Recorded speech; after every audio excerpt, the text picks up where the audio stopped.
Let's further discuss this now with Kabir Adamu, who joins us live from Abuja. He is the Managing Director, Beacon Security and Intelligence Limited. Thank you so much for being with us today on the program. First off, let me get your thoughts on this latest attack that an al-Qaeda group has now claimed responsibility for and what it means contextually for the overall security situation in the Sahel.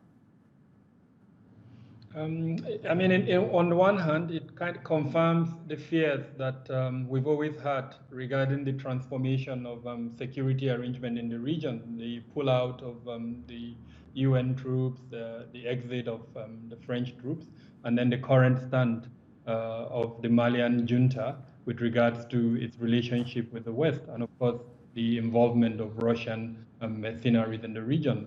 It's always been feared that it would create gaps and that those gaps will be exploited by the non-state actors that are operational in the region. And so these attacks are an indication of perhaps some of those fears that have been expressed in the past. Right, as you mentioned, there has been this push to remove Western influence from the region, in particular French presence from the region. But there has been this gap now. How much of that gap is being closed by Russia, as there are reports of Russian boots on the ground?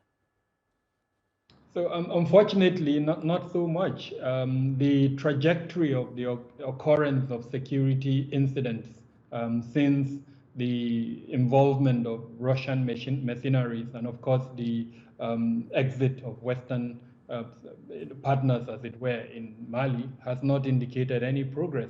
Rather, we've seen an increase in the number of attacks. We've seen more groups affiliated with either Al-Qaeda or the Islamic State, and of course the Tuaregs rebel groups who have also intensified their attacks. So frankly, there is no indices that would show there has been success in the last few months. Do you think that having foreign mercenaries in the region is the solution to this long-standing problem? It's deeper than that. The drivers of the insecurity are rooted in political issues. And so no amount of mercenaries would be able to address that. I think advancing a democratic government that recognizes the needs of the people and addresses those needs, especially the youth bulge, the consequence of climate change, and then the geopolitical manifestations of some of the consequences within the Sahel region and countries that are coterminous to Niger would go a long way. Since the death, as it were, of the G5 initiative, of course, we've seen an attempt by the three countries, Mali, Niger, and Burkina Faso, to put up a defense pact, but that hasn't been effective as well. So there is a vacuum there with regards to threats that are emanating from neighboring countries that are coming into Mali. Right, and of course, we've seen several coups take place in the region, including in Mali. Just give us a sense of how that is affecting this whole situation, how the military leadership hasn't been able to stop this problem from expanding. Usually when military juntas take over power, they use security, use sometimes the economy and corruption as a basis to grab power. But it's clear, history has shown us that most times military governments have not fared well in addressing the security challenge, and unfortunately that's what we're seeing in the Sahel region at the moment. In all the 3-4 countries, if you decide to include Chad, making 4 countries, and of course Guinea, where we've seen coup d'etats, we've not seen a significant improvement in the security circumstances in those countries.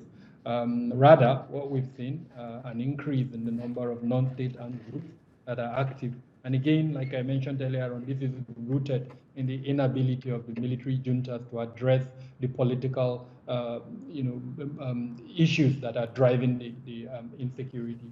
And so unless, for instance, these groups pursue a transition program that is well accepted by both the indigenes and citizens of Mali, as well as neighboring countries and the international community, I do not see any turnaround in the current situation. Only a well-established and accepted democratic transition that looks at the indices of the developmental challenges that is affecting Mali will solve that problem.